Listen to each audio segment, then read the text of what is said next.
Welcome to Corporate Entrepreneurs. I am your host, Sam Bracamontes.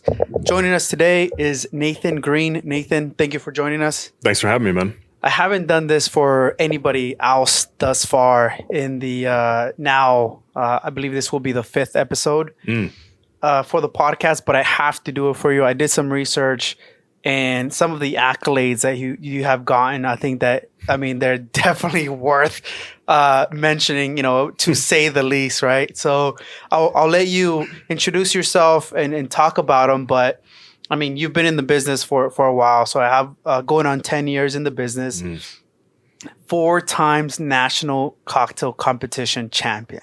Yeah. Dude, that is insane.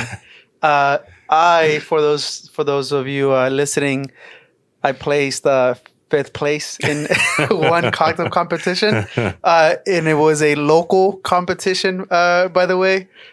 We actually got beat. Fun fact, we got beat by Vesper.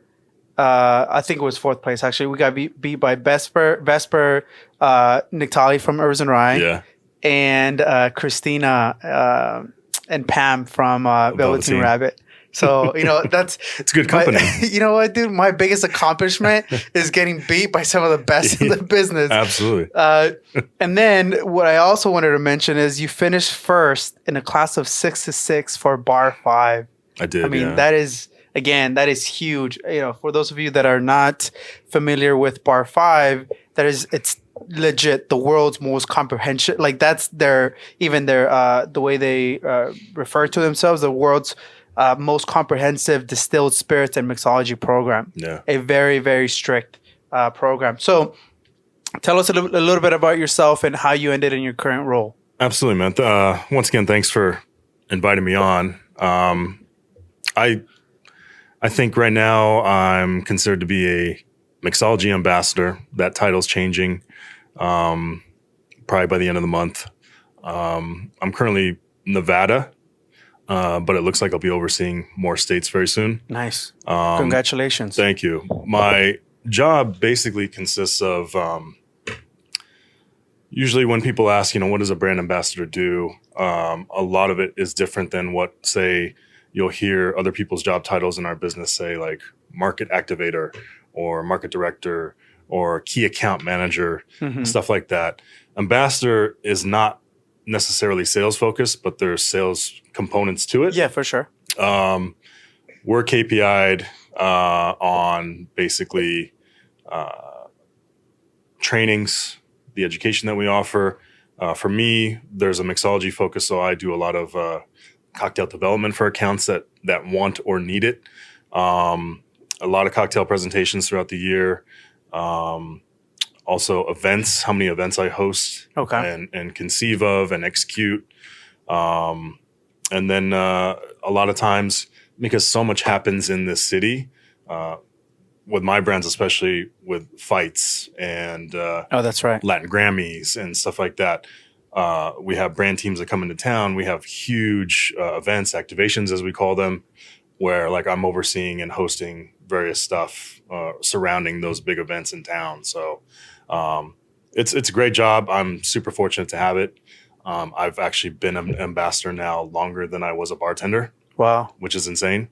And I got into food and beverage a lot later than most. So I always look at my path as being like I'm extremely fortunate and I'm extremely spoiled to a degree because I don't have those same sort of stories that everybody said. I started out as a porter or a busser here, right. And then I got promoted. Worked your way up. I was a back server. Yeah. I served here, and then I got promoted to bartender. Or I was a bar back, and then I became a bartender. Like I'd never done that before. I got into it late, and I was fortunate enough to open up a brand new cocktail bar downtown about 10 plus years ago, and it's just sort of continued from that day. Was it the cocktail bar?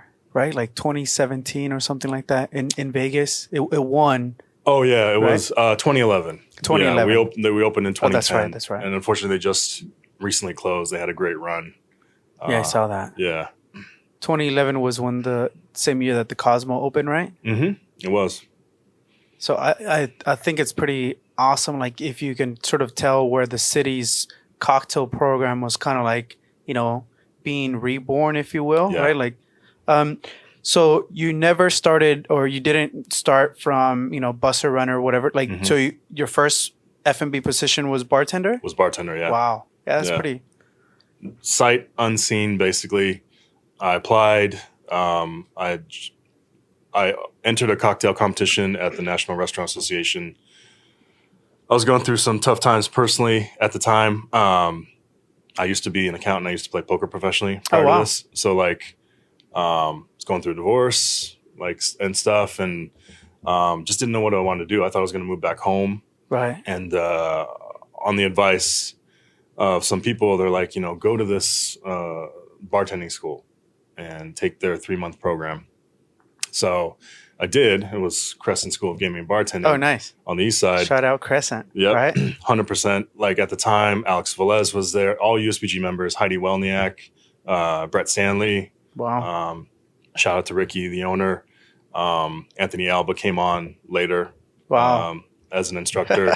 That's awesome. Helped me with my resume and stuff like that. And went through that program, and I entered a cocktail competition. I knew then, that nobody was going to hire me, even for a bar backing position, because I didn't have any experience, and here's me at 32 going, I need to reinvent myself. Right. Otherwise I'm moving back home. And so I entered a cocktail competition. It was for amateurs and pros alike. And I got flown out to Chicago. I made the top 6 at the National Restaurant Show, and then ended up winning. And Tony Abigan was one of the judges, won $5,000, took that money. My house was getting foreclosed on. I was get kicked out in the next 6 months. I was living off $600 a month from my parents.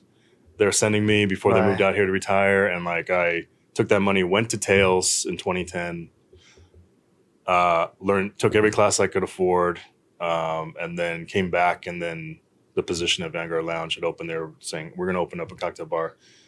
I just won the competition. They're like, you're hungry, we're going to give you a shot. And I did the opening menu, and then they brought on Dustin Drankevich after me, who I credit all the time. He moved back to Milwaukee and then now is killing it in Chicago, opening up his own bars. Won so many cocktail competitions. Him and Matthias Simonis taught me so much.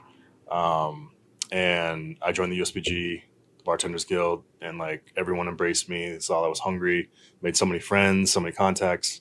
And that's kind of how my path has taken me, was from that instance, was, getting the opportunity to bartender out the bat, having Dustin teach me how to be a good bartender and not be some schmuck pretending, and then fully pouring myself into the craft for the next 3-4 years. So was Dustin your first mentor, on the F&B? I would say so. Him and Brett Stanley at Crescent. Brett and I still remain good friends, and Dustin and I still are in contact. But from day-to-day operations, Dustin was like, no, this is how you got to do it.